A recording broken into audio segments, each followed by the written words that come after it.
বাংলাদেশ নারী ফুটবল দলে আসতে চলেছে এমন একজন বাঘিনী ফুটবলার যার পারফরমেন্স তুলনা করা হয় স্বয়ং ক্রিস্টিয়ানো রোনালদোর সাথে। বাংলাদেশ বর্তমান দলে যেমন রয়েছে লাল সবুজ বাঘিনী বাংলার মেসি খ্যাত ঋতুপর্ণা চাকমা, ঠিক তেমনি বাংলাদেশ বংশোদ্ভূত একজন ফুটবলার রয়েছেন যাকে বলা হয় বাংলার রোনালদো বাঘিনী। তিনি হলেন জহুরা আক্তার।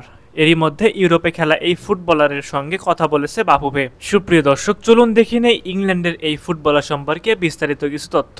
তিনি বাংলাদেশে আসলে কেমন হবে নারী ফুটবল দলের ভবিষ্যৎ, তাই জানার চেষ্টা করব আজকের ভিডিওতে। জহুরা আক্তার গত সিজনে ইংল্যান্ডের 4th টায়ারের ক্লাব এএফসি ইউনাইটেড অফ ম্যানচেস্টারের হয়ে খেলেছেন। সেন্টার ফরওয়ার্ড পজিশনে খেলা এই ফুটবলার বাংলাদেশকে ধারণ করেন মনে প্রাণে। তাই সবকিছু ঠিকঠাক থাকলে আগামীতে যে কোনো সময় বাংলাদেশে আসতে চান বাফুফে ট্রায়াল দেওয়ার জন্য। বিশ্বের অনেক ফুটবল দেশে নিজেদের শক্তিমত্তা বাড়াতে বাইরের দেশের দক্ষ ফুটবলারদের নাগরিকত্ব দিয়ে তাদের জাতীয় দলে অন্তর্ভুক্ত করে। বাংলাদেশও চেষ্টা করছে সেই পথে হাঁটার, তবে একটু ভিন্নভাবে। তারা চাইছে বাংলাদেশি বংশোদ্ভূত প্রবাসী ফুটবলারদের ন্যাশনাল টিমে নিতে। জাতীয় পুরুষ দলের পথে হাঁটছে জাতীয় নারী ফুটবল দলও। সাবিনা কৃষ্ণাদের শূন্যস্থান পূরণে প্রবাসী ফুটবলারদের অন্তর্ভুক্ত করার পরিকল্পনা করছে বাফুফে। আগামী সিজনের মধ্যে তাদের দলে অন্তর্ভুক্ত করার লক্ষ্যে কাজ করছে ফেডারেশন। তাদের মধ্যে একজন ফরওয়ার্ড, তিনি হলেন জহুরা আক্তার।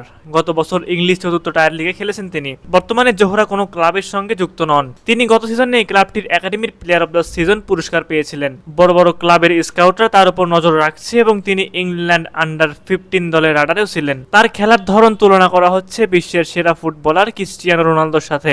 জহুরা খাতুন নিজেও ক্রিস্টিয়ানো রোনালদোকে আইডল মানেন। সম্প্রতি বাংলাদেশ নারী ফুটবল দল দক্ষিণ এশিয়ার অন্যতম সেরা দল। দক্ষিণ এশিয়া পেরিয়ে বাংলার বাঘিনীরা এখন লড়াই করার জন্য প্রস্তুত এশিয়ায়। কদিন আগেই বাংলার মেয়েরা কনফার্ম করে ফেলেছে এশিয়ান কাপের মূল পর্বের খেলার টিকিট। যে টুর্নামেন্টে ভালো করা এখন মূল লক্ষ্য বাঘিনীদের। ওই দলের একাদশে জায়গা করে নিতে চান জহুরা। শুধু এখন না, জহুরা বাংলাদেশের হয়ে খেলার ব্যাপারে শুরু থেকে অনেক ইতিবাচক। এখন দেখার বিষয় বাফুফে এই কাজটা কতটুকু এগিয়ে নিতে পারে। সুপ্রিয় দর্শক, আপনাদের কাছে কি মনে হয় জহুরা আক্তারকে কি ন্যাশনাল টিমে পাওয়া সম্ভব? অবশ্যই সেই বিষয়ে আপনাদের মূল্যবান মতামত আমাদের কমেন্ট করে জানাতে ভুলবেন না।